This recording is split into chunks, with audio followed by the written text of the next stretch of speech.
নমস্কার। আজকে এই মাসের লাভ রাশিফল নিয়ে আলোচনা করব। মানে প্রত্যেক আপনারা কম বেশি বলছেন পার্থদা, মানে এই প্রেমের ব্যাপারটা একটু আলোচনা করুন। তার জন্য আপনাদের সাপ্তাহিক রাশিফলে লাভ রাশিফলটা দিয়েছি। এই মাসে যেটা একটু পুজোর মাস, এই মাসটা প্রত্যেকের জন্য নতুন কোনো প্রেম আসবে, কারো হয়তো রিলেশনে একটু ডিস্টার্ব হবে, কারো হয়তো প্রেমটা হয়তো বিয়েতে পরিণত হবে বা ফাইনাল কিছু হবে, বা কারো একটু মনোমালিন্য হবে। এই জায়গাগুলো হবে এই মাসটা, যেহেতু এটা পুজোর মাস বা নতুন কোনো সম্পর্ক আপনার জড়াবে, একাধিক রিলেশন, এক্সট্রা রিলেশনে আপনার জড়াতে পারে। চলুন তাহলে জেনে নিই এই মাসটা, অর্থাৎ এই সেপ্টেম্বর মাসে কোন কোন রাশির জন্য প্রেমের জায়গাটা মানে যথেষ্ট মানে উজাড় করা ভালোবাসা তৈরি হবে, কোন রাশির জন্য নতুন এক্সট্রা কোনো রিলেশন তৈরি হবে, কোন রাশির জন্য একটু সতর্কতা অবলম্বন করতে, মুখটাকে কন্ট্রোল রাখতে হবে বা ব্যবহারটাকে কন্ট্রোল রাখতে হবে, সমঝে চলতে হবে। একটু চলুন তাহলে জেনে নিই 12 রাশি। বৃষ রাশি, বৃষ রাশির জন্য এই মাসটা বিবাহিত লাইফে, যদি আপনি বিবাহিত হয়ে থাকেন, আপনি কিন্তু উভয়ে জায়গায় যথেষ্ট বন্ডিং ভালো হবে, উভয়ের মধ্যে বন্ডিংটা যথেষ্ট ভালো হবে, যথেষ্ট মজবুত হবে, এবং আপনি আপনার প্রেমিক বা প্রেমিকার সাথে বা আপনার পার্টনারের সাথে, লাইফ পার্টনারের সাথে সারপ্রাইজ ভাবে কোনো সময় আপনি সারপ্রাইজ ভাবে সময় আপনি কাটাবেন। অর্থাৎ মানে নিজে না জানিয়ে বা আপনার পার্টনারকে না জেনেও আপনার একসাথে সময় কাটাবেন। অর্থাৎ হঠাৎ কোনো আপনি বলেন চলো আজ কোথাও ঘুরে আসে, এরকম একটা ব্যাপার তৈরি হতে পারে। আশ্চর্যভাবে নিজেদের মধ্যে একটা মানে ভালোবাসাটা বন্ডিং তৈরি হবে।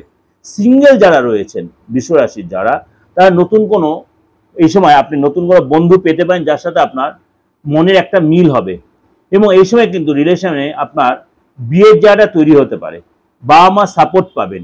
এই মাসে আপনার মানে অনেক বেশি সংবেদনশীল হবেন এবং অনেক বেশি ইমোশনাল হয়ে পড়বেন, আপনি সেটা নিজেকে কন্ট্রোল রাখবেন। এই মাসে যারা সিঙ্গেল রয়েছেন তাদের মধ্যে অবশ্যই আপনার মধ্যে একটা আন্ডারস্ট্যান্ডিং ভালো তৈরি হবে, কিন্তু আপনার মধ্যে রাগ যে ইগোটা কন্ট্রোল রাখবেন, নিজের মধ্যে বুঝদার ক্ষমতাটা আনবেন। অবশ্যই আপনার বিশ্বাসী লোক রেগে গেলে কিন্তু মারাত্মক অ্যাডামেন্ট হয়ে যান, সেই জায়গাটা নিজেকে কন্ট্রোল রাখবেন। রিলেশনের জায়গাটা কিন্তু সেটা সরিয়ে রাখবেন। পার্টনারের সাথে অবশ্যই যদি কোনো অশান্তি না হয় এরকম জায়গা তৈরি, অর্থাৎ অশান্তি ঝামেলা এড়িয়ে চলবেন। এটা আপনাদের কাছে আমি ওভারঅল একটা প্রেজেন্টেশন দিলাম সারাটা মাসের সমস্ত গ্রহ রাশির উপর বেস করে। এই যে লাভ রাশি আর 12 রাশি, অবশ্যই আপনাদের দেখবেন অনেকাংশে মিলবেই। আমি যেমন মাসিক রাশি বল বা সাপ্তাহিক রাশি বল, এটাও যেন এই লাভ রাশি বলটা দিলাম আপনাদের এই পুজোর মাসে, অবশ্যই এটা মিলতে বাধ্য। যদি ভালো লাগে অবশ্যই লাইক করবেন। আর এই যে মাসটা চলছে খুব ভাইটাল মাস, এই মাসেই দুটো গ্রহণ হচ্ছে, একটা হচ্ছে চন্দ্রগ্রহণ, একটা হচ্ছে সূর্যগ্রহণ।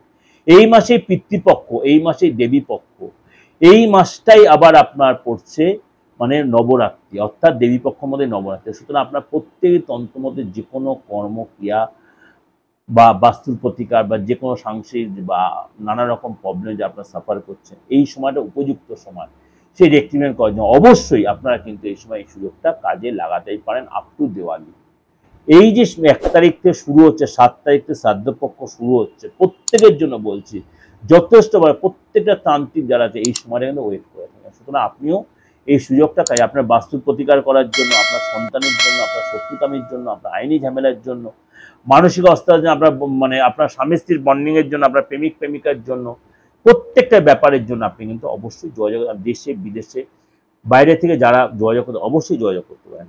ভালো থাকবেন, নমস্কার।